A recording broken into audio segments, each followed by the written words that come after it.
on retrouve comme chaque semaine Thibaut Leclerc, notre fin gastronome. Bonjour Thibaut. Bonjour. Et on parle du tourteau aujourd'hui, j'adore ça parmi les fruits de mer. C'est clairement un des meilleurs, ouais. C'est quand même très bon, très fin.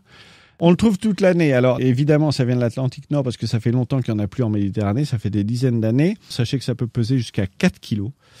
Les quantités, si vous me prenez en entrée, vous prenez 1 kilo pour 2 personnes. Et sinon, si vous le prenez en plat, vous prenez 1 kilo par personne. C'est un produit qui est très recherché parce que il se digère très bien, il est riche en calcium, il a beaucoup de propriétés nutritionnelles, il est riche en minéraux, en oligo-éléments. Mais alors maintenant, surtout, comment le choisir ? Essayez d'en prendre un qui a un bon point par rapport à sa taille. C'est-à-dire que vous allez le retourner.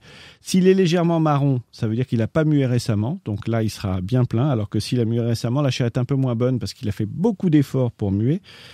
Si les antennes sont pas très mobiles, ça veut dire qu'il est plutôt en train d'agoniser. Et s'il fait des bulles, c'est qu'il est en train de mourir. Donc vous prenez vraiment un tourteau bien vif.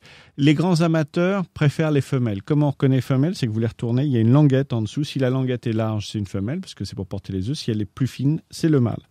Comment on le cuisine ? Est-ce qu'on les bouillante comme oui, on les bouillante. homard, par Évidemment, on les bouillante. Donc vous prenez une grande casserole, du sel, un bouquet garni, et vous le faites cuire à peu près un quart d'heure. Si vous avez peur que les pâtes se détachent, les fameuses pinces, ce que vous faites, c'est que vous pouvez le faire tremper un moment avant dans de l'eau vinaigrée. Et à ce moment-là, il va mourir doucement. Et là, les pâtes ne se détacheront pas à la cuisson. Bon, quand il est cuit, vous ne le remettez pas au frigidaire. À la limite, vous le mettez dans un linge humide, mais vous le gardez sorti parce que sinon, le froid abîme la chair. C'est pour ça que les crustacés au contact de la glace, généralement, perdent un peu leur qualité gustative. Vous le servez avec une mayonnaise. Maison, évidemment. Et évidemment, un petit maillet ou alors des casse-noix. On casse méthodiquement les pinces. On prend des petits couteaux pointus, on va tirer toute la chair et on en fait un joli tas dans l'assiette et après on se régale. Voilà. Et vous savez que le tourteau, on l'appelle le dormeur parce qu'en fait, si vous le mettez sur le dos, il replie ses pattes et ses pinces et on a l'impression qu'il dort. Et voilà. On a encore appris plein de choses. Merci beaucoup Thibaut Leclerc.